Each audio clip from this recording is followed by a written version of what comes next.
Are you ready? Good evening, everyone. I would like to call the Monday, November the 10th, 2025 Common Council meeting to order. Clerk Matthew, I don't know your last name. Neil. Matthew Neal, that's right. Clerk Neal, I believe you would like to make some comments regarding the link for this meeting and other expectations. Good evening, members of the public. For audio quality, we will be muting everyone not speaking by default to maintain good audio quality for council and yourselves. If you would like to speak during the meeting on a specific agenda item or during privilege of the floor, please submit your request in the chat. Directions to do so will be listed in the chat. We ask that you provide your full name, address, and topic you are speaking on, as those are required for all speakers at in-person council meetings. If you would like to be called on during the meeting to provide public input, please insert the following into the chat and you will be called on during the relevant time for public input. Quote, my name is full name and I live at address and would like to speak on for or against agenda item. You will then be given 5 minutes to speak. Please be sure to unmute yourself prior to giving your remarks. All right. Disrespectful, rude, or disruptive speech or actions will not be tolerated. Such speech or actions, as well as verbal attacks on any person, may result in the individual without notice forfeiting the remainder of his or her allotted time. And this evening, we're going to have invocation, and our invocator is not here, so we're going to ask Dr. Davis if he would give us the invocation. Please stand.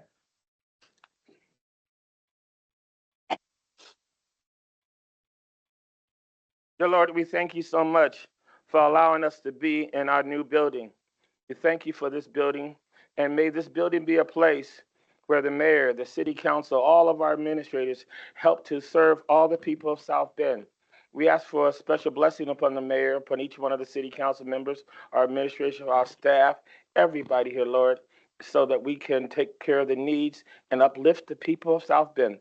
Bless our meeting and continue to guide us and protect us in this snow. In Jesus' name, amen. Amen. And now we repeat the Pledge of Allegiance. I pledge allegiance to the flag of the United States of America and to the republic for which it stands, one nation, under God, indivisible, with liberty and justice for all.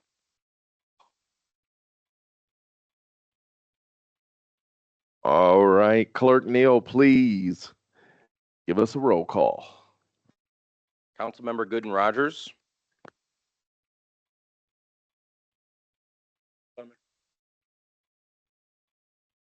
Councilmember McBride. Present. Councilmember Warner. Councilmember Bolden Simpson. Present. Councilmember Nitskotsky is absent. Councilmember White. Present. Councilmember Dr. Davis. Present. Council Vice President Tomas Morgan is absent. Council President Lee. Present. We have quorum. All right, thank you very much. We will have a report from the subcommittee on minutes. To the Common Council of the City of South Bend, the subcommittee has inspected the minutes of 10/27/2025 meeting of the council and found them to be correct. Therefore, we recommend the same be approved. I will now entertain a motion. Move Second. to accept the amendments. There's been a motion and an acceptance. Clerk Neal, please give us the roll. Councilmember McBride. Aye. Councilmember Bolden Simpson. Aye. Councilmember Warner. Councilmember Dr. Davis. Aye. Councilmember White. Aye. Councilmember Gooden Rogers. Aye. Council President Lee. Aye. 7 ayes. All right, thank you very much. And now there is no special business, but we will have a report from our city offices. Let's welcome the mayor's chief of staff, Mr. Daryl Scott, for the first time for the first meeting. All right. Please state your name and address for the record. Daryl Scott with offices on the 6th floor of this building. Bear with me as I try to get my presentation going here.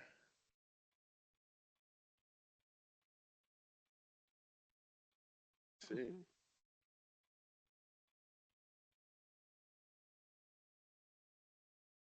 How about that? Look at technology work. Good evening, council members. Good evening. Thank you for the opportunity to provide an update on the SNAP crisis and the city's ongoing response. Over the last several weeks, our administration has focused on a few priorities, namely supporting our residents, stabilizing community resources, and leading with facts and compassion. Yes, maybe I just need to get closer. So, as you know, the ongoing federal shutdown continues to create uncertainty for thousands of South Bend families who depend on the Supplemental Nutrition Assistance Program, or SNAP. Although recent court orders have required the federal government to release partial funding for November, many residents, especially those with later distribution dates, remain unsure whether their benefits will arrive on time or in full. I'll have an update on that here in a moment. But this certainty alone is destabilizing. Families are anxious, and many local organizations are stretched thin trying to fill the gaps.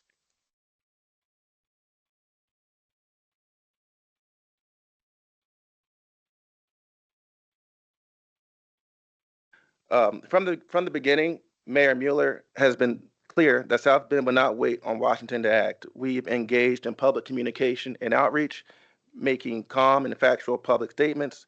We've educated our residents on the schedule of SNAP benefits and when they'd be administered. We have rallied community support and philanthropy. The city contributed $50,000 to the Food Bank of Northern Indiana. The clerk's office, the Common Council joined us in that effort, sparking an outpouring of generosity. And together with residents and our community partners, that effort has now raised over $125,000 in total donations. That is enough to provide approximately 625,000 meals to families in need. This is an example of our community stepping up together, leveraging city leadership to multiply the impact.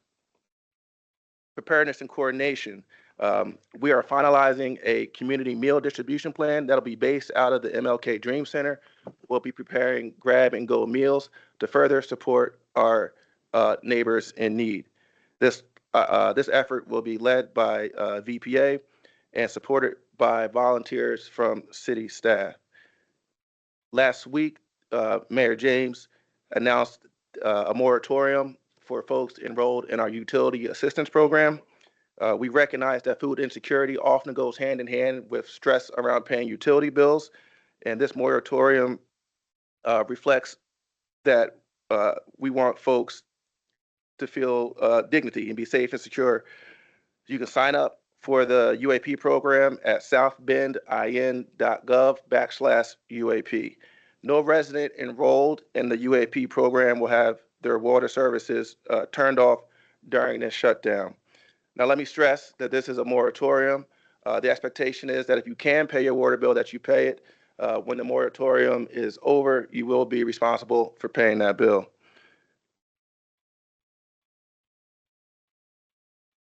What you see up here is the traditional SNAP payment schedule.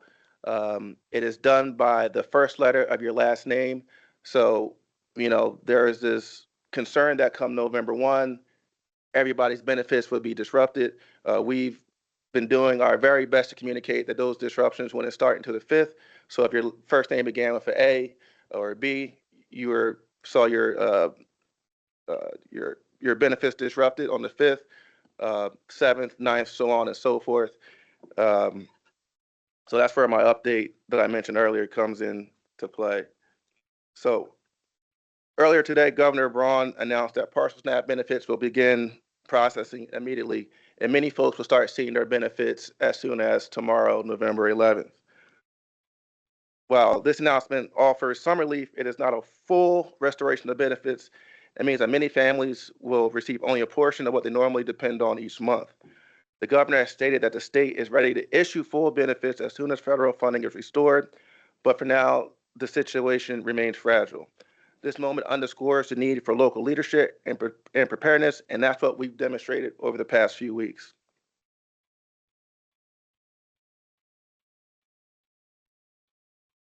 Because there's been some confusion about how city funds work, I want to take a moment to clarify.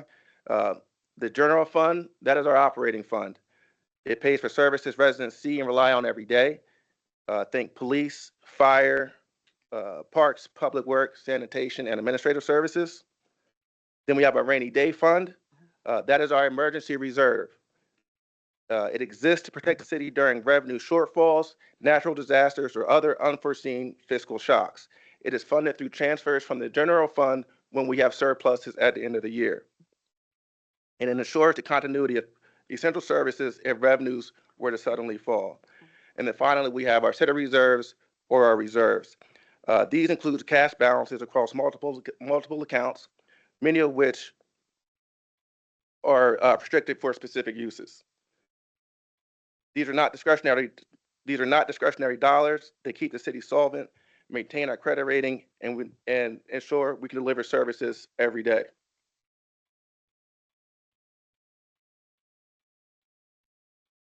We understand the frustration many of our residents have right now. People are scared. Many feel abandoned by the federal government, but it's important to correct misconceptions with facts. The truth is the city has acted decisively and compassionately. As I mentioned earlier, we have led with funding that generated over $125,000 in community support.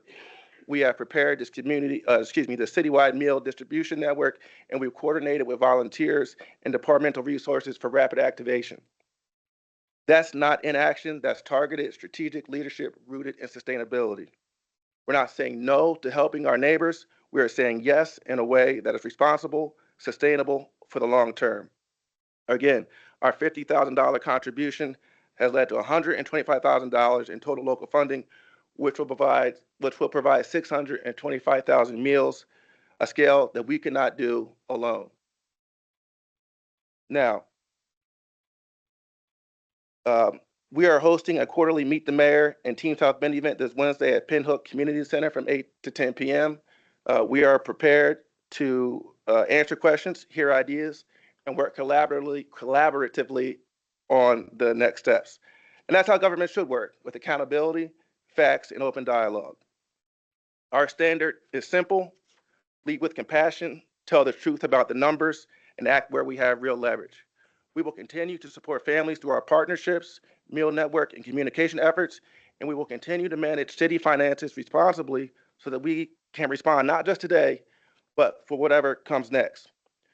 Today's announcement from Governor Braun offers hope that the folks in DC are finally getting their act together, but until every household receives its full benefit, our work continues.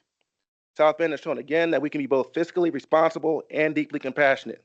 We cannot control what happens in Washington, but we can control how we respond here at home. Our commitment remains to communicate clearly, to coordinate effectively, and to serve responsibly. That's how we stand up and show up for our neighbors, with honesty, discipline, and with heart. Thank you. Thank you. Council members, do you have any questions? Yes. So Councilwoman. I would like to know, I would like for the public to understand more clarity on the moratorium, okay? So you're telling me, we want to tell the public that if your utilities or whatever, whichever one is in the month of November is $100 and you got $100 in December, January, so that's $300 that at the end of the moratorium, if you had not have paid your bills, that you will owe. Is that what we're making it clear to the Yes, public? That it's not to do not stop paying your utilities. It's only to make sure that they do not be cut off during this crucial time. Am I correct, or did I? That is correct. Okay. And you can sign up for the program at southbendin.gov/UAP. Okay. I just wanted clarification for the public so that people will be understanding that you just don't stop paying. It's to ensure that you are not shut off during this winter time or this crucial time right now. Okay. Thank you very much. Anyone else? And also, Mr. President, that moratorium is only for those who are part of that program. That's right. That is correct, Dr. Davis. You can sign up for that program at southbendin.gov/UAP. That is correct. Thank you.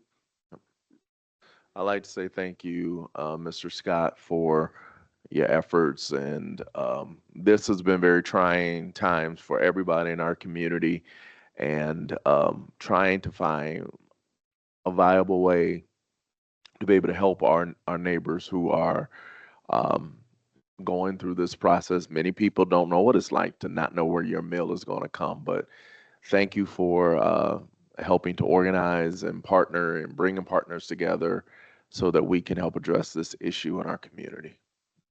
I too will also like to thank you also. Thank you. Thank you. I'd like to thank the mayor. I'd like to thank all the council members. I'd like to thank Sherry Bowden Simpson.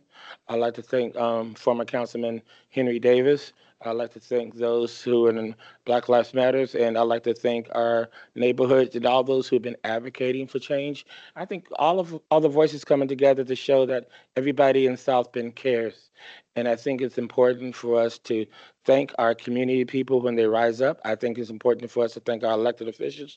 And I think in our county, I wish our county would join in with us, because the pressure should not just be on the city of South Bend.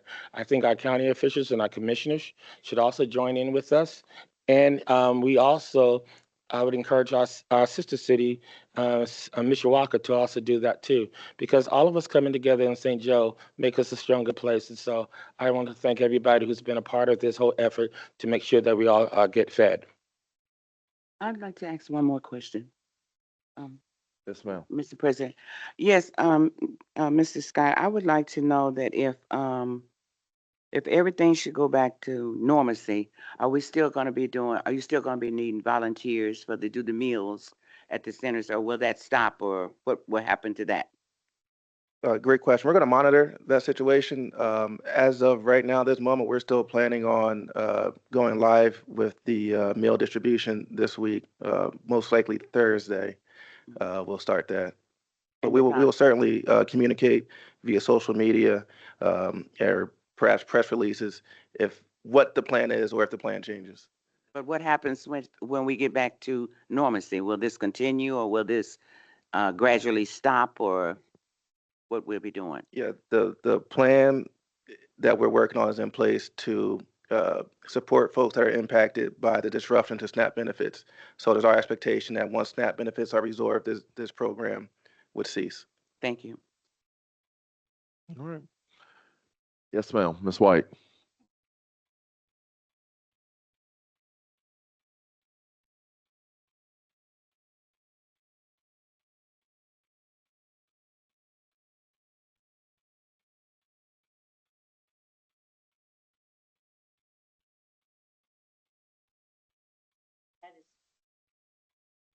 Like to thank citizens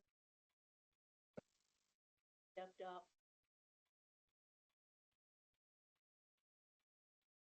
as we move. I think that is continue to together, because again, really don't know, but it really makes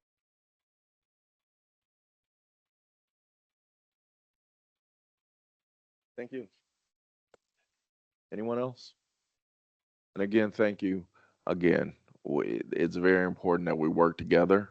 It's very important that we communicate with one another, because these are very important days and issues. And so, again, it takes all of us working together. So thank you, Mr. Scott, and we appreciate you. And we'll see you a little bit later on in the meeting. Oh, I'm sorry. Councilwoman Sherry Bowden Simpson. Thank you. We weren't able to hear any of the comments that Councilwoman White made. Just want to let you know that. okay, no problem. I'll Okay. email. No problem. Okay. Thank you. Can All you hear me right. now? I can hear you now. I Okay, can I'll hear you put now. my comments in writing, and thank you so much. Okay.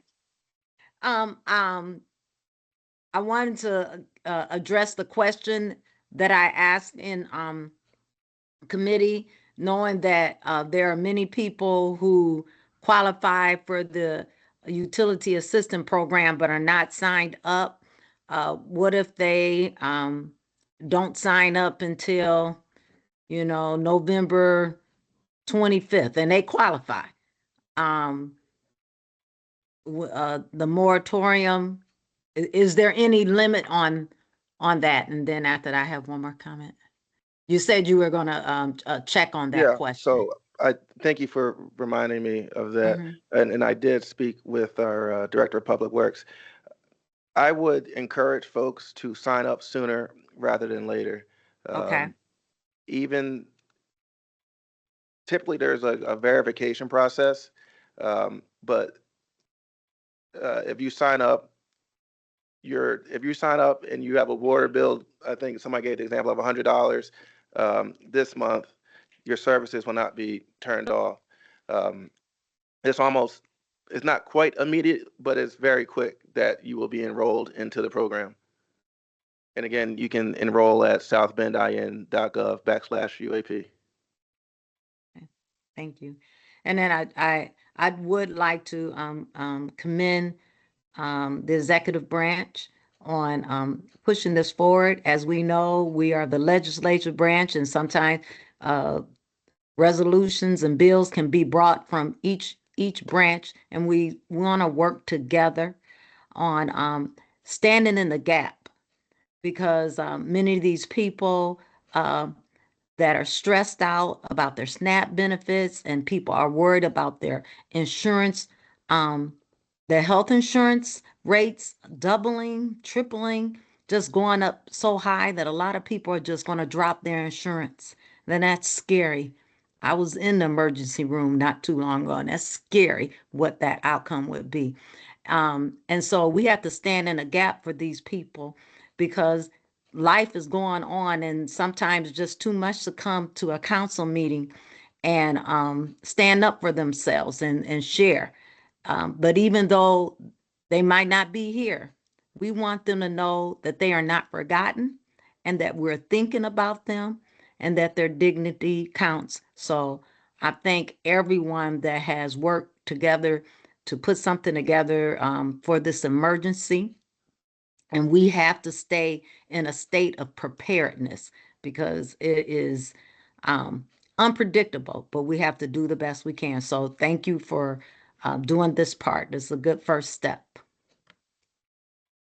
All right. Thank you, Mr. Scott. We appreciate you. And now I will now entertain a motion to resolve in the committee of the whole. So move. Second. There's been a motion and a second. Clerk Neal, please give us the roll. Councilmember Dr. Davis, Aye. Councilmember McBride, Aye. Councilmember Gooden Rogers, Aye. Councilmember White, Aye. Councilmember Bolden Simpson, Aye. Councilmember Warner, Aye. Council President Lee. Aye. 7 ayes. All right. We're now in the committee of the whole. Committee of the Whole is now in session. This is the portion of the council's meeting where bills are given a second reading and a public hearing before a committee made up of all 9 council members. All bills set for this second reading and public hearing have previously been given a first reading and a committee hearing prior to this evening's meeting. Additionally, we will hear from the chairperson of the standing committee where the bill was discussed and the results of that discussion. If the proposed ordinance is a zoning ordinance, a report from a staff member will be given in all other situations. The formal presentation on the proposed ordinance will immediately follow the committee report. The formal presentation shall be untimed. Immediately following the presentation, council members will have the opportunity to ask preliminary questions of the staff and the petitioners. Then the members of the public shall have the opportunity to address the council about the bill in the public hearing portion of the committee meeting. Clerk, can you please give Bill 4525 a second reading? Public hearing on an ordinance of the Common Council of the City of South Bend, Indiana, annexing to and bringing within the city limits of South Bend, Indiana, and amending the zoning ordinance for property located in Clay Township, contiguous therewith, Councilmanic District Number 4, for 54528, 54550, 54570, 54606, 54610, 54638, 54650 Willis Avenue, South Bend, Indiana. Thank you. Chair Davis, do we have a committee report? Yes, we do, Mr. Chair. The Zoning and Annexation Committee met, and we bring Bill 4525 to the council with a favorable recommendation. Thank you, sir. Just a point of information. So this is an annexation bill. The statutes require a second reading and public hearing, and then a delayed time for the public to receive the information and return with input. And so council action will happen at the next meeting. So with that, I will turn it over to Mr. Staub. Good evening, welcome. Good evening. Tim Staub, zoning specialist for the city of South Bend with offices on the 5th floor. Before you is the rezoning and annexation for the Willis Avenue and Dunn Road, Willis Avenue and Dunn Road annexation. This would take 7 parcels. There we go. This would take 7 parcels that are on the southeast corner of Dunn Road and Willis Avenue and annex them into the city and change them to a U3 Urban Neighborhood 3 zoning district. The applicant intends to construct 5 multi-unit multi-dwelling unit buildings with the stacked flat building type. These 7 parcels are currently occupied by 5 single-unit detached homes that were built over in the 1960s. So here are some of the existing spaces. So over the years, we have seen a steady development on the properties around these parcels. This includes the current surrounding land uses are a mixture of townhomes, stacked flats, and detached homes. They are within a quarter mile of the campus of the University of Notre Dame and several commercial developments along South Bend Avenue. Properties to the east and south are zoned U3 Urban Neighborhood 3, and properties to the west are in the county are zoned PUD, the Planned Unit District, and R2 Multifamily District, while the properties to the north are zoned R Single Family District. So as discussed, the intent is to have a stacked flats building type with multiple units. So here are some renderings of the project. So this is from the corner of Willis Dunn. The keynote is that this is a 3-story structure as it kind of heads towards those single family zone districts to the north in the county. This is midway down the block. This is looking north down Willis to kind of from the opposite corner. So this is looking to the southeast over the property. This is looking to the northeast. This is looking to the southwest and giving you a view of the structures from the rear. And this is the site plan. Now, in terms of rezoning, this petition is consistent. And in terms of the rezoning and annexation, this petition is consistent with the city plan. It is consistent with Land Use 6.1, promote an orderly and planned growth that expands outward from city limits as it continues from the boundaries. And it is consistent with Land Use 7.2, require annexation of contiguous properties being serviced by the city being serviced by the city utilities as there are existing water lines going along Willis and Dunn. The rezoning is consistent with the surrounding zone properties. The properties to the south and to the east are already zoned U3, and this rezoning would be a continuation of these developments. The properties to the west, despite being in the county, if they were to have been built in the city, they would have been built by right in the U3 zoning district. If annexed and rezoned, any multi-unit development would also need to go through the city's commercial plan review, which requires input from the Board of Public Works to make sure that the project meets the city's utility and stormwater standards. And as Dr. Davis pointed out, this petition has come from the committee with a favorable recommendation. Thank you. And petitioners, anything? Welcome, Mr. Danch. Thank you. Mike Danch from Danch Harner and Associates, 1643 Commerce Drive here in South Bend, representing the petitioners.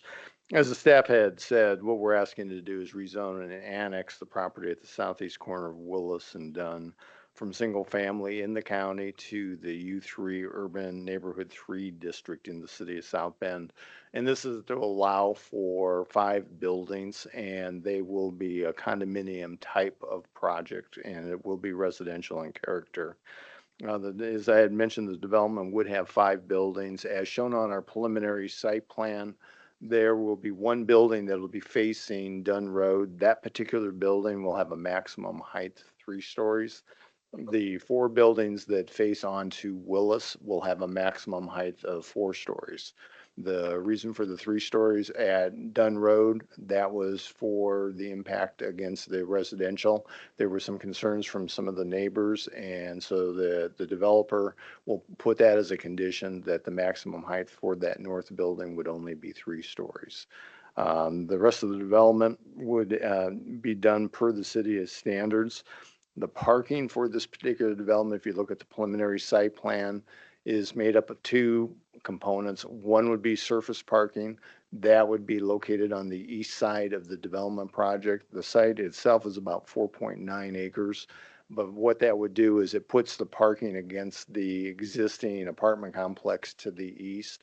What it will also do is it allows for our buildings that'll be along Willis and Dunn Road. They will screen that parking area from the streetscape on Willis and both Dunn, where that residential area is that the staff had mentioned. So there's about 135 parking spaces in that surface area. There's about 79 parking spaces that will be in a garage structure within the buildings themselves. So that will basically keep you from looking at a really large parking area. We wanted to break that up and keep it so that that impact is as minimal as possible. The amount of units that we would probably have is probably going to be about a maximum of 138 because this is a preliminary site plan. That number may go down. The architect right now is working to finalize the size of those particular buildings, the types of units that you would have, whether you're going to have 2-bedroom, 3-bedroom, those types. So that will dictate how many units, but that's the approximate number for what we plan to do. As the staff had mentioned, this is going to hook up to water and sewer.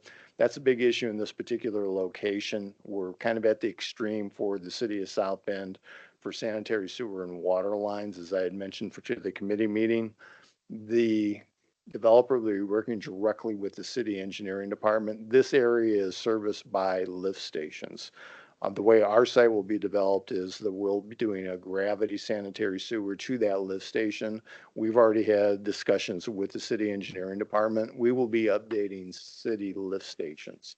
The developer probably will have a cost in excess of about $500,000 to update the existing city facilities to allow for this particular development, but also enhance the serviceability of those still adjacent residential areas that are using those sanitary sewer lines today. The other issue that I had mentioned at the committee meeting is that we'll also be updating the water line in this particular area.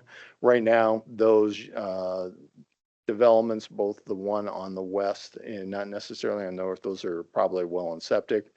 There's a 6-inch water line. The city has asked that that be updated to an 8-inch water line. And again, that's for serviceability, but it's also for emergency services, for fire protection. So it's not only for this particular site, but it's also for the adjacent sites to the west of this particular area. Drainage, as I had mentioned, is a key component in any kind of city development. We've been working with the city engineering department. The good thing here is that we've got a lot of sandy soils, so there shouldn't be an issue. But just to make sure, what the city has asked us to do is that we will hold all surface runoff on this particular site.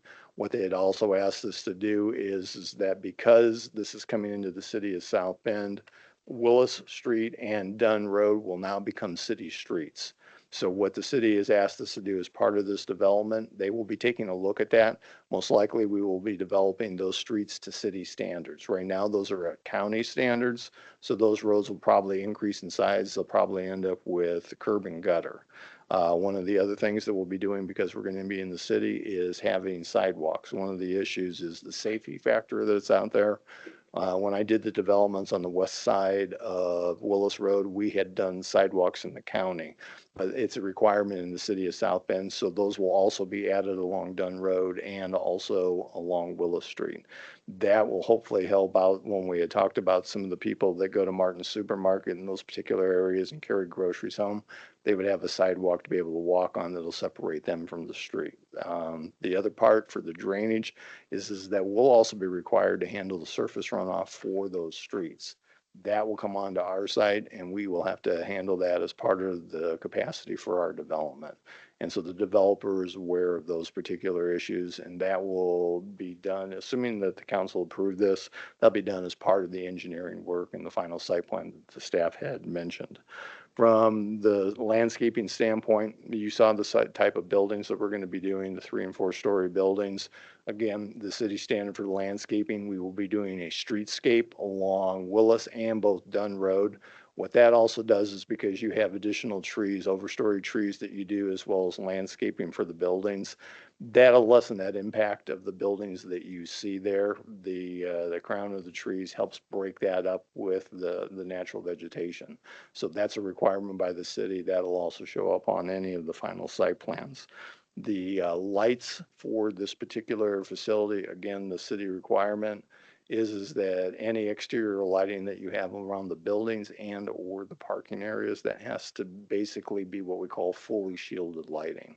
And so what that means is that there'll be less chance of any spillage from lighting from our site onto additional residential areas. One of the things we had also talked about is most likely, again, because we have city streets, for security purposes, most likely the city will also require additional street lighting.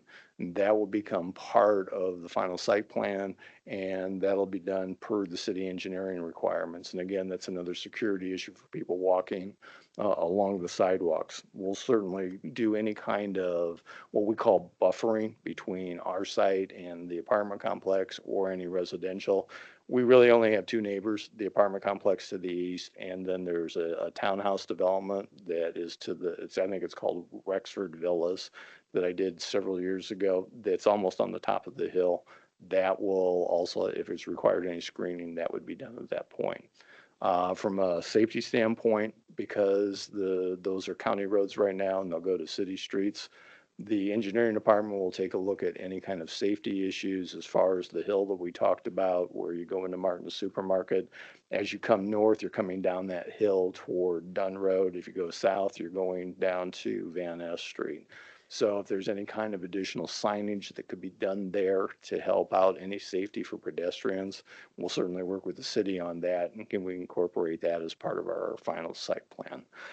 From probably a standpoint of when this development would occur, if we receive council approval, probably next year. It'll probably take through the winter time to go and do the engineering for this particular site, work with the city engineering department, make sure that we have all the required improvements in place before they actually start the development on that. And as we had mentioned, is that they wouldn't receive occupancy on any of the buildings until all those improvements are in place. And that's what the city usually requires. So that's kind of a condition when you're doing final site plans. The city want to make sure everything is done correctly. So that also has to be approved by the Board of Works for any of the public streets, the water line and the sewer line that would go in. If you have any questions for me, that's I'll be glad to answer. Thank you. Very detailed presentation. Council members, any questions? Councilmember Lee, President Lee. Yeah.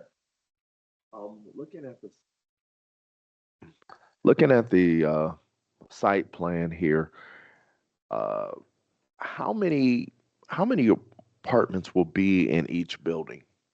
That's, like I said, there'll probably be about a total of 138. If you take a look on, I think what they did is on a preliminary standpoint, they've kind of broke it down into like 15 units, 23 units, 19 units. So when you do the development for a building with a 3-story building, depending on if you have a 3-bedroom condo or a 2-bedroom condo, that number would fluctuate. Okay. So what they do is they basically space it out over those the 5 buildings that you see there. Okay. And one of the other things from a safety standpoint, the way we had laid this out, we have one access point onto Dunn Road, and then there would be one access onto Willis.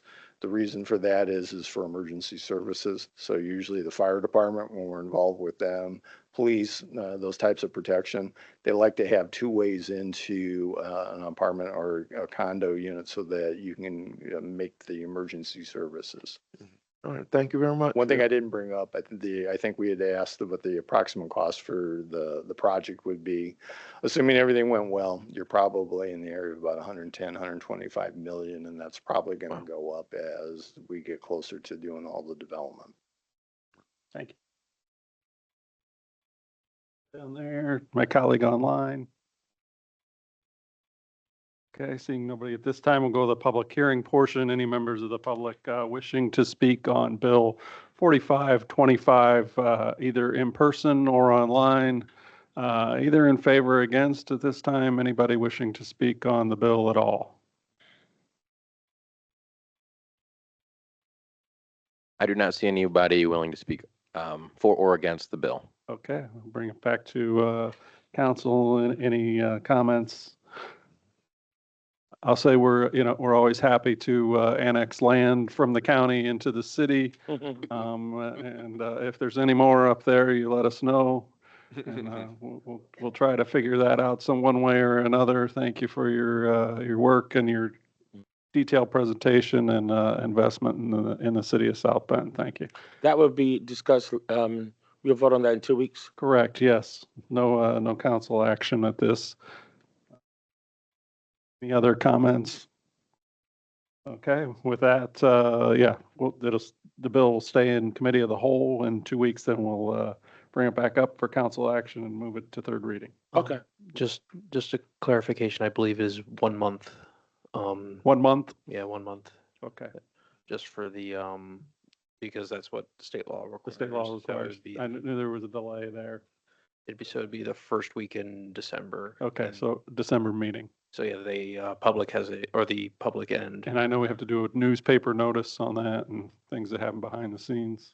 there's also there's a period for remonstration for the, so they Thank you. I stand corrected. So December meeting. Okay, thank you. Thank you. wanted to clarify, so. Appreciate that. Not the first time I've been wrong today. Okay, with that, clerk, can you do a second reading for bill number 7025? Public hearing on an ordinance of the Common Council of the City of South Bend, Indiana, approving a petition of the Advisory Board of Zoning Appeals for the property located at 1417 West Indiana Avenue, Council Manning District Number 6 in the City of South Bend, Indiana. Thank you. Chair Davis, do we have a committee report? Yes, Chair Warner, we have a report from the Zoning and Annexation Committee, and we bring this bill to you with a favorable recommendation. All right, thank you. Mr. Staub, Hello, hello, council members. Tim Staub, zoning specialist with offices for the city of South Bend, with offices on the 5th floor. This is petition 70-25 for a special exception by the owner of 1417 West Indiana Avenue to permit a dwelling of 2 units in an urban neighborhood 1 district. The applicant intends to build a stacked duplex on currently vacant land. Here is a picture of the lot as it stands. And here are the proposed site plans for the project, as well as an example of the city pre-approved plan that the petitioner intends to use as their building. The use of the 2-unit dwelling is consistent with Objective H1.1 from the city's comprehensive plan, which is to encourage residential development that contain a mix of housing types and densities, price ranges, and amenities. It also is consistent with Project Idea 11 from the 2022 Rum Village Neighborhood Plan, which is to fill vacant, underutilized lots with low to medium density residential development. As mentioned, this petition is coming to you from the committee with a favorable recommendation. thank you. And we have our petitioner, They should be online. property owner. Yes, I'm online right now. My name is Kemler Talut, member of KT Solutions LLC. Welcome. We had inquired. Thank you. Thank you for considering this plan. We got this property about 6 months ago, and I wanted to make plans to kind of develop it a little bit more and utilize the vacant land. Thank you. Council members, any questions? Our council member online, any questions? No questions. Member Lee? How soon do you do that plan to get started? I wanted to get the plans going, so and getting approved right now. Perhaps after in the spring we could get started on this one. Okay, thank you. Thank you. Seeing nobody else at this time, we'll go to the public hearing portion. Any members of the public wishing to speak on Bill 7025, either in person here in the chambers or online? Anybody wishing to speak either in favor or against? Now's your chance. I do not see anybody in person or online wishing to speak for or against the bill. Thank you. We'll close the public hearing. I'll bring it back to council. Comments, questions? I would entertain a motion. I'll make a motion that Bill 7025 go before the full council with a favorable recommendation. Second. I have a motion and a second. Clerk, can you please do a roll call for us? Councilmember White, Aye. Councilmember Bolden Simpson, Aye. Councilmember Warner, Aye. Councilmember Dr. Davis, Aye. Councilmember Gooden Rogers, Aye. Councilmember McBride, Council President Lee. Aye. 7 ayes. Thank you. The bill will go forward to third reading here shortly with a favorable recommendation. Clerk, can you please give Bill 7125 a second reading? Public hearing on an ordinance of the Common Council of the City of South Bend, Indiana, approving a petition of the Advisory Board of Zoning Appeals for the property located at 1409 West Indiana Avenue, Councilmanic District Number 6 in the City of South Bend, Indiana. Thank you. Dr. Davis, do we have a committee report? Yes, we do. Again, from the Zoning and Annexation Committee, which met this afternoon, we bring this bill to you with a favorable recommendation. Sliding a couple lots down, and Mr. Slough. Good evening, council members. This is Bill 71-25 for a special exception by the owner of 1409 West Indiana Avenue to permit a dwelling of 2 units in an urban neighborhood 1 district. This petition is essentially the same, exact same as the previous one. The petitioner is the same.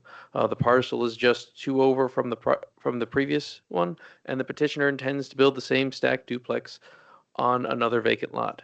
And as mentioned, this petition is coming to you with a favorable recommendation from the committee. Thank you. Our petitioner, anything new to add? No, not at this time. Thank you. Thank you. Council members, any questions? Nope. Seeing none, we'll go to the public hearing. Any members of the public wishing to speak on Bill 7125 regarding 1409 West Indiana, either in favor or opposed? Anybody either in the chambers or online? I do not see anyone wishing to speak for or against the bill. All right, thank you, sir. We'll close the public hearing at this time. Bring it back to council members. Any comments, questions, concerns? A motion?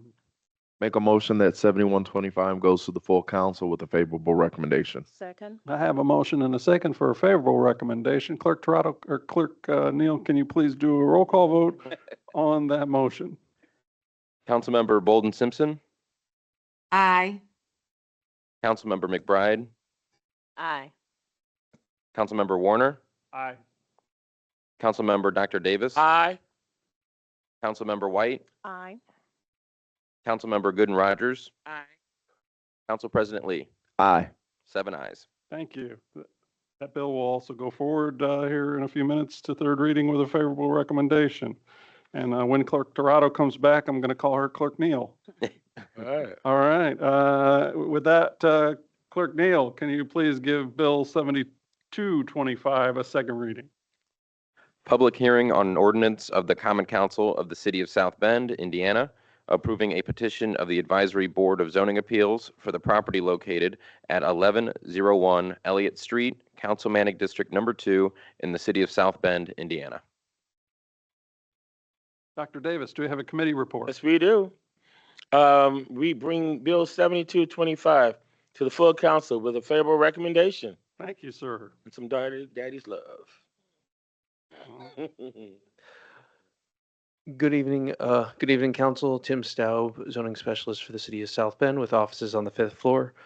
Before you is Bill 72-25 for a special exception by the owner of 1101 Elliott Street to modify an existing 1 unit dwelling home or one unit dwelling detached house and convert it into a 2-unit dwelling. The applicant seeks to divide their existing detached home into 2 units to permit their child and their child's college friend to each have independently functioning units. Under the code, this would be an ancillary dwelling unit by use. However, it is prohibited to have an ancillary dwelling unit without the owner living on the property in a U1 zone property. The only way forward would be to use a use variance or a special exception to permit a 2-unit dwelling on this property. The applicant does not intend to expand the existing living space, but merely create a division of it. This should not cause any injurious effects to the general welfare of the community, and it will keep with the neighborhood's character. As mentioned, this petition comes to you with a favorable recommendation from the committee. Thank you. Our petitioner online, anything else you would like to add for the council? Good evening, everyone. My name is Ivan Lopez, and I reside at 2355 Bundoran Drive, Grovetown, Georgia. No, pretty much clear and everything. Mr. Staub has done excellent. And thank you for your consideration on this petition. Thank you. Council members, any questions? Okay, at this time, we will go to the public hearing. Any members of the public wishing to speak on Bill 7225, either in favor or against? Anybody on person or online wishing to speak? I do not see anybody in person or online wishing to speak for or against the bill. All right, thank you. We'll close the public hearing portion, bring it back to council members. Any other questions, comments, concerns, motion?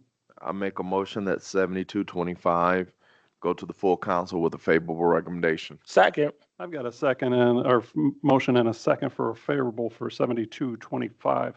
Clerk Neal, can you please give a roll call vote for us? Councilmember Dr. Davis. Aye. Councilmember Gooden Rogers. Aye. Councilmember White. Aye. Councilmember McBride. Aye.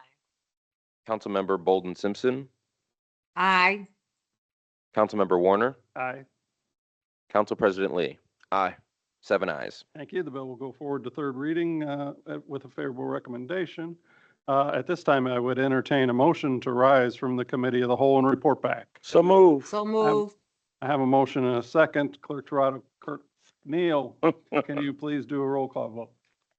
Councilmember Dr. Davis. Aye. Councilmember McBride. Aye. Councilmember Gooden Rogers. Aye. Councilmember White. Aye. Councilmember Bolden Simpson. Aye. Councilmember Warner. Aye. Council President Lee. Aye. 7 ayes. All right. We don't have a gavel, y'all.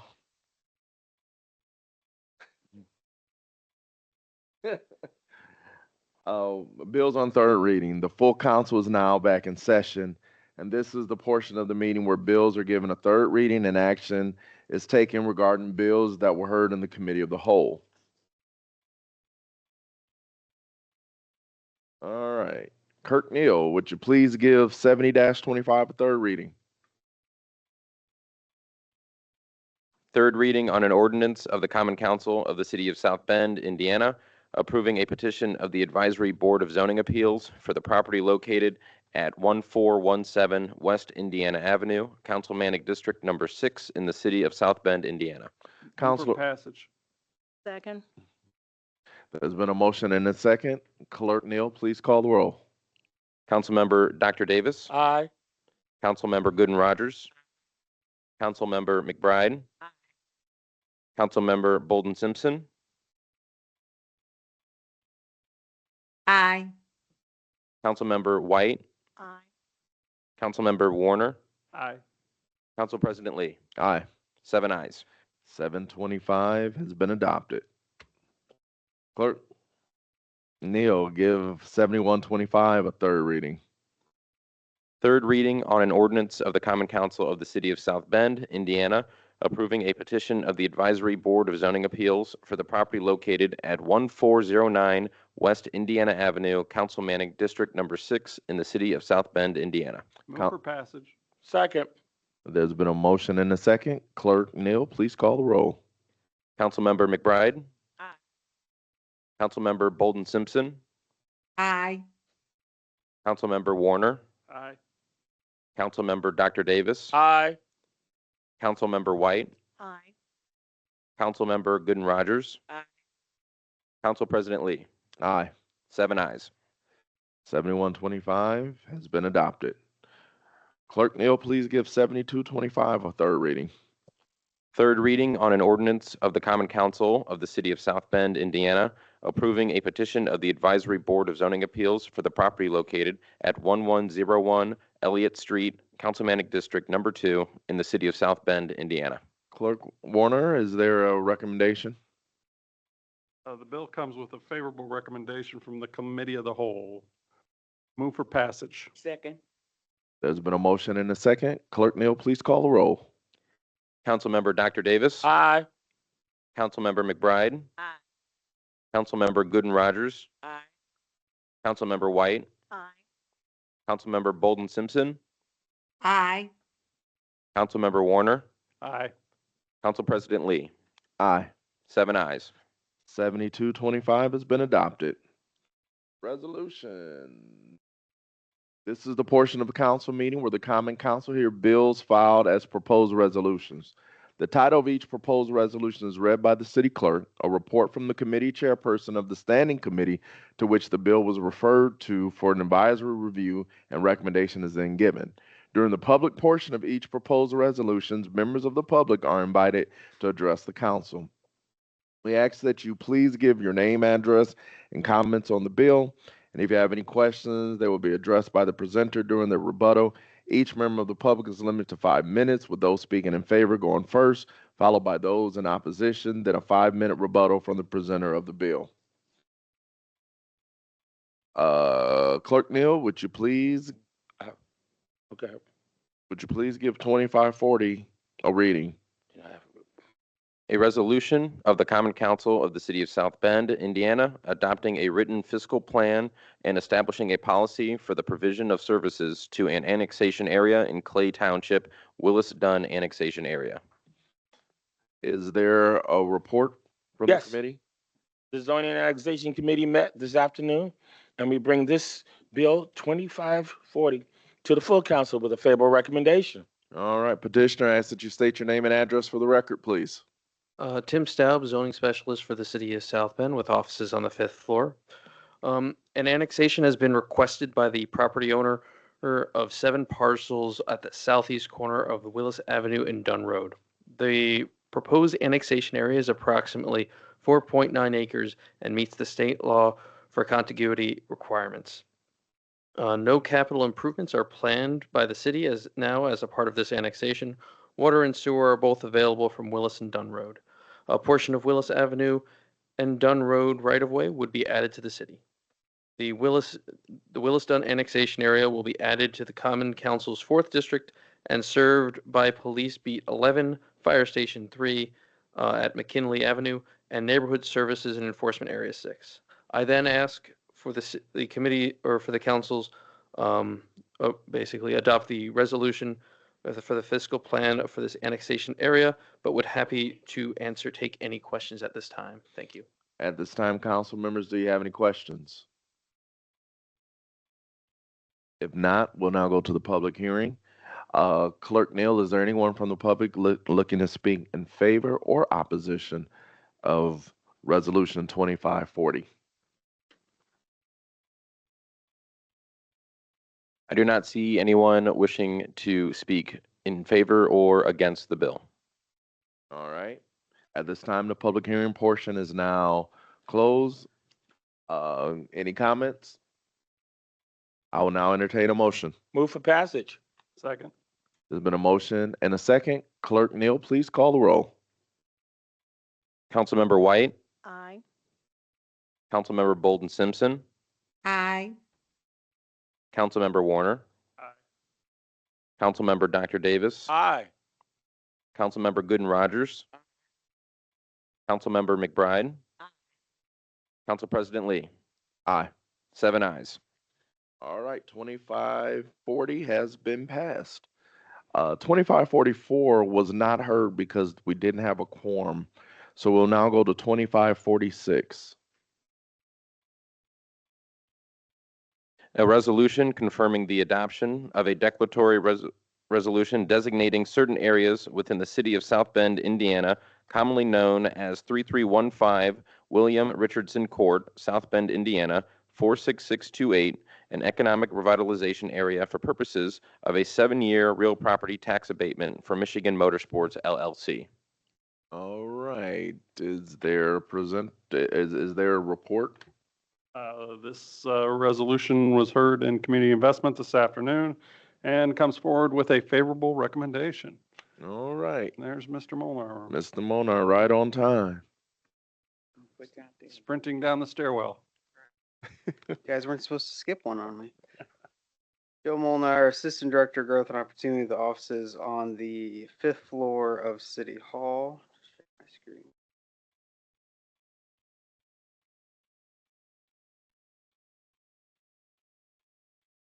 As discussed at committee, this is a confirming resolution number 2546 for Michigan Motorsports. This is the 4th time council's seen this, so I'll go pretty quickly. But Michigan Motorsports is an auto parts supplier that is looking to relocate from Niles, Michigan to South Bend, Indiana, and expand their company and footprint. They're looking for property at 3315 William Richardson Court on the far northwest side of the city of South Bend. The parcel is approximately 7 acres and has been vacant in its existing condition for as far back as we had records. It is currently zoned I industrial, which would allow for the proposed use of warehousing and distribution and office space. The confirming resolution would be a warehouse development real property tax abatement. As stated, Michigan Motorsports is an auto parts supplier currently based in Niles that are expanding and have been looking to grow their space for about a year now and haven't been able to find a location to move into. So once they decided they wanted to build new, they were looking for land and approached the city of South Bend. The Redevelopment Commission, which is the current owner of the parcel, agreed to a purchase agreement with Michigan Motorsports to sell the land for the price of $50,000 with a commitment to expend $4.5 million on the site.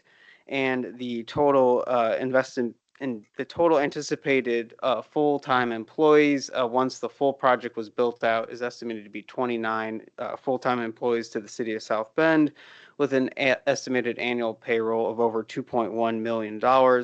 On the left, you can see a little diagram of how the parcel would be built out with this dark shaded gray here if the phase 1 of the project, and then if everything goes well, they have plans actually to expand on that as well in a possible phase 2.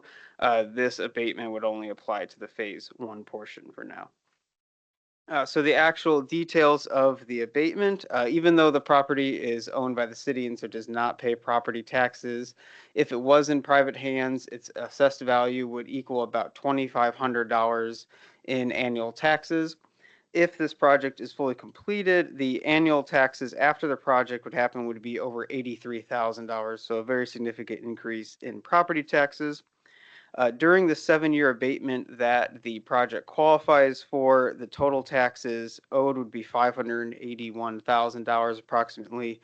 This abatement would abate $317,000 of that, but leave $264,000 estimated taxes to be paid by the petitioner over that 7-year time period. After 10 years, even including the abatement, the property owner would pay approximately $488,000 in property taxes compared to just $25,000 if the property remained vacant. So in total, it would be bringing a new employer to the city of South Bend, building on a currently vacant lot, as well as adding to the tax and employment base for the city.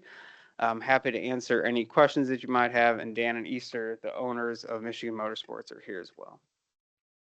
All right. Petitioner, do you have anything you want to add to it?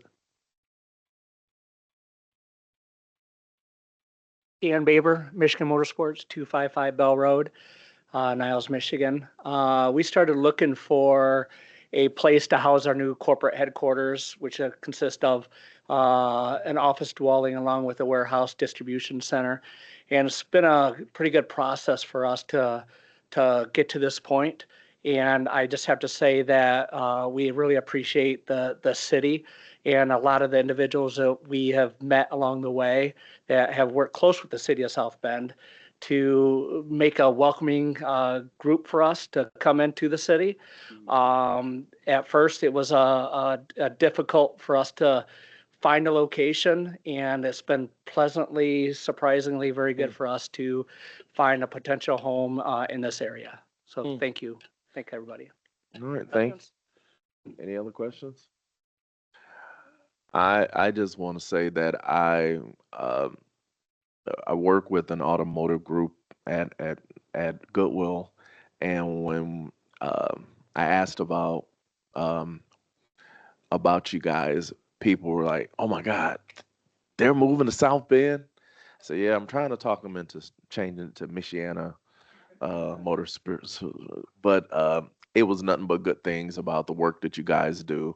So I'm very excited that you guys are coming to the first district, and we do want to make you feel welcomed and want your business to grow, and we can sell you some more land and build a bigger location.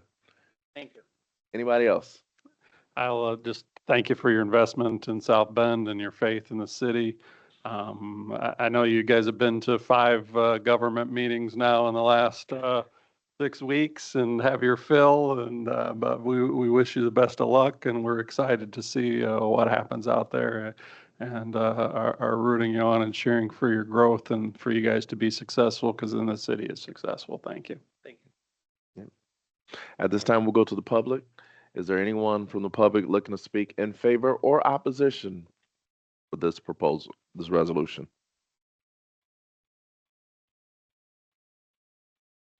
I do not see anyone in person or online wishing to speak for or against the bill. All right. At this time, I will now entertain a motion. Move for passage. Move for Second. There's been a motion and a second. Clerk Neal, please call the roll. Councilmember Bolden Simpson, Aye. Councilmember McBride, Aye. Councilmember Warner, Aye. Councilmember Dr. Davis, Aye. Councilmember White, Aye. Councilmember Gooden Rogers, Aye. Council President Lee, Aye. 7 ayes. All right. 2546 is now passed. 2547 was not heard because we did not have a quorum. And now we will hear 2548. Clerk Neal, would you please give 2548 a reading?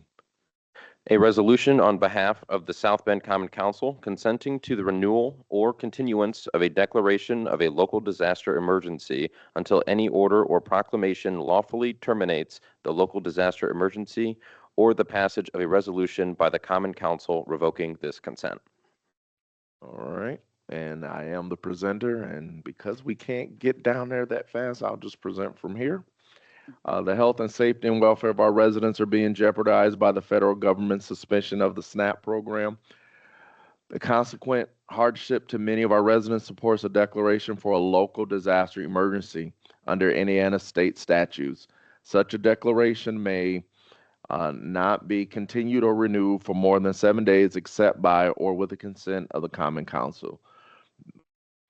This creates a lapse if the council consents only at the regular meetings held approximately every 14 days. This proposed resolution provides the Common Council's continued consent to continue or renew the local disaster emergency until the next subsequent full Common Council meeting unless the local disaster emergency is earlier terminated.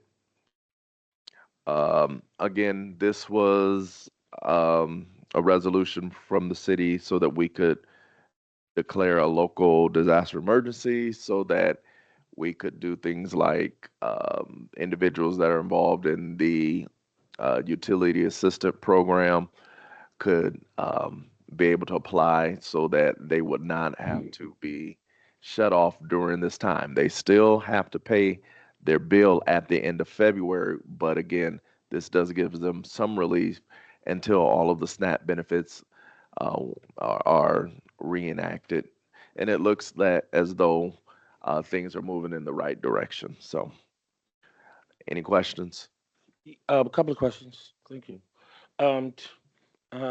Do you know how many people are currently on the program right now, that are already registered in the program? In the UAP, Yes. that would be a question for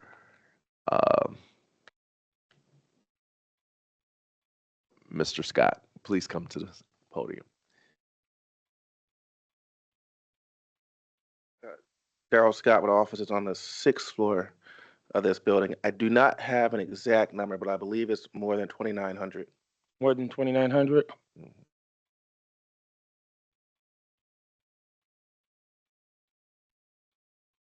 Okay. So we're up 29. So that's our whole goal, is to get that up from that standpoint. So we are targeting those 2,900. And then there was another part of what you said, unless earlier terminated. How will we determine, is that earlier terminated, the government opening up, or SNAP benefits being delivered fully, or what would we deem as earlier terminated? I,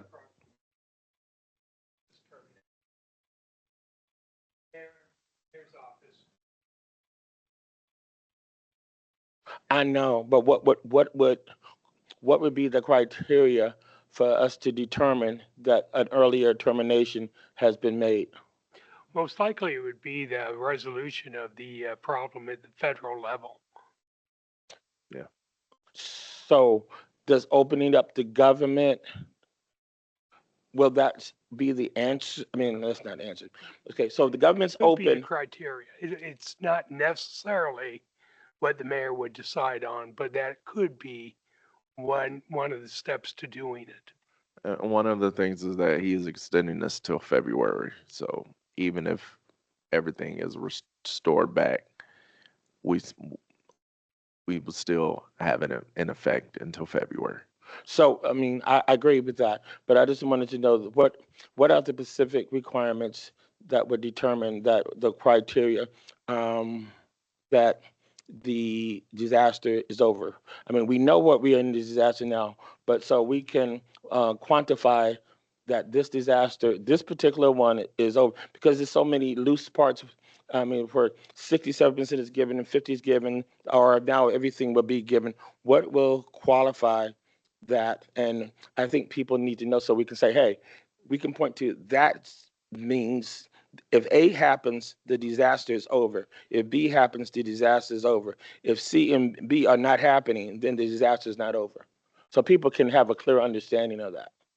And that's solely within the discretion of the mayor. The council has no control. Clearly, but since we have the mayor's representative, I don't know if, is there something that you all could send to us or to put on the website that you can clearly define what is the, it says unless earlier terminated, which I appreciate. I just think that needs to be clearly defined of what's that means. So everybody who's on this program, we have roughly right now 2,900 residents that are on this program, and they, along with all of us, need to be clearly aware of what the criteria in between the council, so we will all know that, yes, the mayor has announced it and it's definitely over. Okay. Thank you. I'm at peace. Anyone else? If not, we'll now go to the public hearing. Is there anyone from the public wishing to speak in favor or against Resolution 2548? Mr. Geiger, please unmute and state your full name and address for the record. Yeah, thank you. Jordan Geiger, Jordan Geiger, 302 South Falcon Street, South Bend, Indiana. Yeah, I'm speaking in favor of the resolution like I did earlier.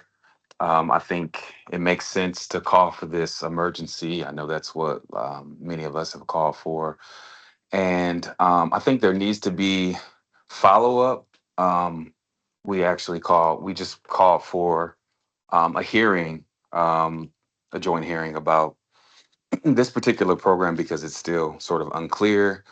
I think the fact that like the administration and the president, the council don't know exactly how many people are on the program is an issue. And then also I just wonder, like, if you make the determination that people will need relief for the next 3 months because they likely have to choose between paying the rent or buying food and paying the water utility bill, then how is this an actual monetary benefit if they still have to pay it 3 months later? So when I watched the press conference, it was like people were doing quick math, like it wasn't all the way thought out. But still, it doesn't present itself as an actual monetary benefit to SNAP recipients or to low income individuals. And also, just in terms of design, the fact that you're not even thinking or anticipating how many more people or households will join the program due to the federal disruptions. So I just think that there needs to be more time, attention, and consideration afforded to this program so people can understand what actually they're paying for. Okay, thank you. Anybody else? I do not see anyone else wishing to speak in favor or against the bill. All right, I will now entertain a motion. Move for passage. Second. There's been a motion and a second. Clerk Neal, please call the roll. I almost called you Toronto. Councilmember Dr. Davis. Aye. Councilmember Gooden Rogers. Councilmember White. Councilmember McBride. Councilmember Bolden Simpson. Aye. Councilmember Warner. Council President Lee. Aye. 7 ayes. 2548 has passed. We have no bills on first reading. Unfinished business. Yes. Okay, Dr. Davis. Thank you, President Lee. I just wanted to, first of all, I wanted to thank you for what you shared with $10,000. I did want for it to be on our official records. I know it was in a press conference, but I did want that to be noted on our official records of the $10,000. And I also wanted to clarify, it is my understanding that the president has that authority during the time or something to allot that, or could you just clarify of how you came to the 10,000 and then clarify how that was done? Because to people to understand that council vote was not there, but do we need to have that, or since it was during meetings, you have that authority, or what? Could you clarify all of those kind of things? We have the ability to money that was that had not been spent. We were able to take it out of our operating fund. Mm-hmm. And so that's where that is noted Yes. for us and everything else from that standpoint. So how much money has not been spent in our operating fund that is available for discretionary purposes now? I would have to get the exact, I can email you the exact amount of money. I guess I would love to know for that, if you could give us the amount of discretionary funds that are still available, that is, I know it's been budgeted, but what, when we have the discretionary funds, how much is it? First of all, number one, it'd be nice to know. And then where does council input go with that? How do we have any input? Is that all up to the president and administrative team? Does council members have any say in that? Like if we have another $40,000 out here, is that only your decision, only the officer's decision, or how does the other council members weigh into if we have $40,000 or $50,000, how does that go about? Is that a solo decision being made, or is that a group decision? Okay. I will follow up with you. No, I don't know what I mean. What's the answer for that? How is that made?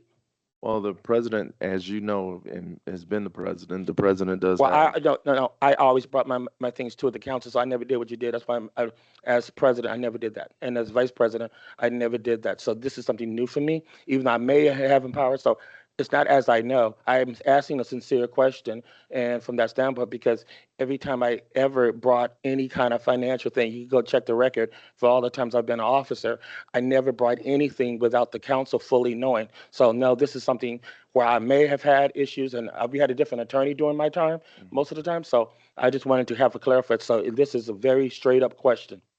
Okay, well, the president does have the ability to allocate funds. Okay. And in the midst of this crisis, trying to find ways that we could help contribute funds that were not being used, that was still in our operating budget, we were able to identify those funds to be able to help in this process, to help those who are less fortunate in our community. So that And- was how we came up with that. Thank you. And what date can I expect to know or have an email regarding how much is still in the discretionary funds? I will try to have that for you by the end of the week, but I will be gone next week. So I or understand. by next council meeting. Our next council meeting is very appropriate. I appreciate that. Thank you. Anything else? No more new business. Yes, I have something.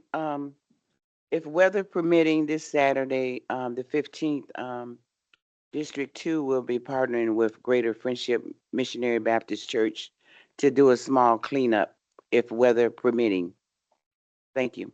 All right. Yes. This is a request for admin, Mr. Scott. Most of us all have day jobs. We cannot get in the building after 5 with our badge cards. Can we get that fixed so we can get in the building after 5? This evening, Councilmember McBride had trouble getting in the building through the back because she came in after 5. So if we could get that fixed for council to be able to get in the building, it doesn't have to be later, but at least some reasonable amount of time. Thank you, sir. All right. Thank you. New business. We have the approval of 2026 Common Council meeting dates. Mr. Neal, if you will. Yes, for 2026, the Common Council meeting dates are as follows.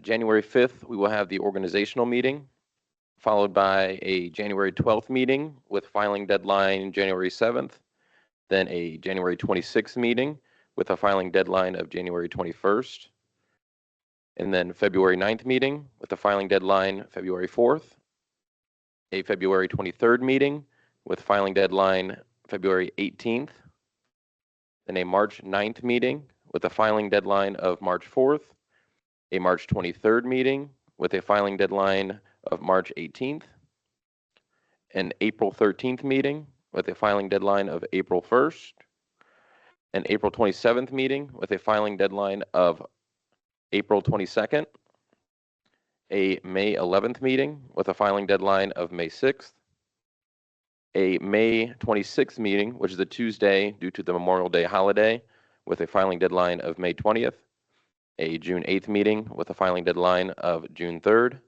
a June 22nd meeting with a filing deadline of June 17th, a July 13th meeting with a filing deadline of July 8th, a July 27th meeting with a filing deadline of July 22nd, an August 10th meeting with a filing deadline of August 5th, an August 24th meeting with a filing deadline of August 19th, a September 14th meeting with a filing deadline of September 9th, a September 28th meeting with a filing deadline of September 23rd, an October 12th meeting with a filing deadline of October 7th, an October 26th meeting with a filing deadline of October 21st, a November 9th meeting with a filing deadline of November 4th, a November 23rd meeting with a filing deadline of November 18th, a December 14th meeting with a filing deadline of December 9th, and then our last meeting in December is typically canceled, which would have been December 21st. Thank you, sir. That was new business. Now we'll go to the privilege of the floor. I have one more new business. Okay. Just wanted to, it's new, but it's not new in a sense. I just wanted to put on record again that for those of you who are veterans or who are listening to us, Whether your father, family members, a veteran, tomorrow is Veterans Day, and we want to just make sure that everybody knows that we appreciate your service.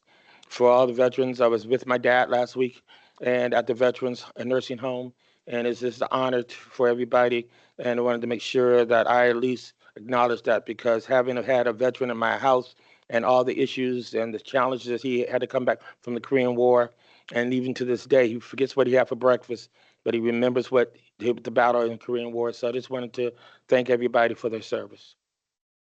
Thank you. At this time, we'll go to privilege of the floor. Disrespectful, rude, or disruptive speech or actions will not be tolerated. Such speech or actions, as well as verbal attacks on any person, may result on the individual without notice forfeiting the remainder of his or her allotted time. Individuals who wish to address the council must state their name and residential address. Individuals will be limited to 3 minutes only. The maximum time limit for the portion of this meeting should be 30 minutes. Individuals shall not be permitted to address topics which the council has heard previously on the agenda. The council president may assign a topic raised by an individual during the privilege of the floor to the appropriate council member and/or request the city clerk to contact a member of city administration for review, and topics assigned shall be responded to at the next scheduled council meeting. Is there anyone, Mr. Neal, that would like to speak at privilege of the floor? We do have one person online. Mr. Geiger, please unmute yourself, state your full name and address for the record. Thank you very much. Jordan Geiger, 302 South Falcon Street. I just had 2 or 3 questions related to the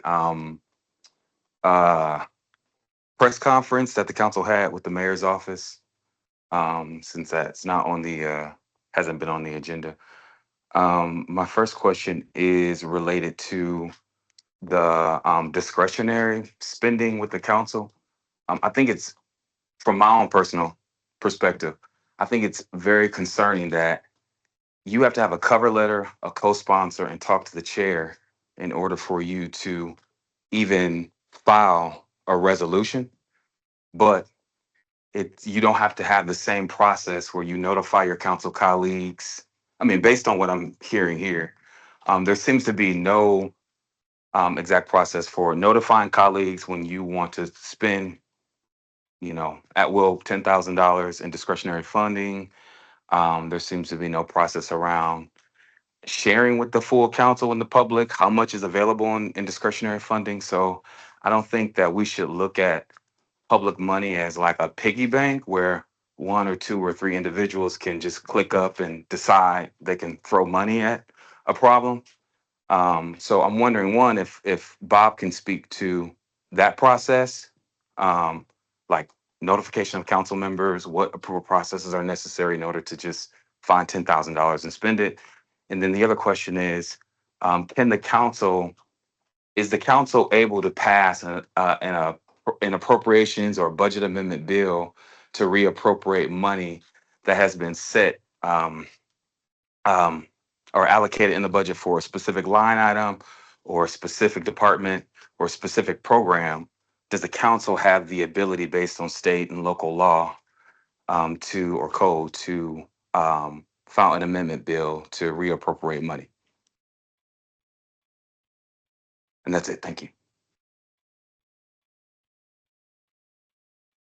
Answering your second question first, the administration would have to come to council and ask for additional appropriation or a transfer of money from one fund to another. And then the council would have the authority to make that transfer or allocation. With respect to your first question, during the time I've been with the council over the past 8 years, as long as the money is in the council's budget and it's in the proper fund in the council budget, the president always has discretion to make those expenditures without approval of the full council. Thank you. All right, anyone else?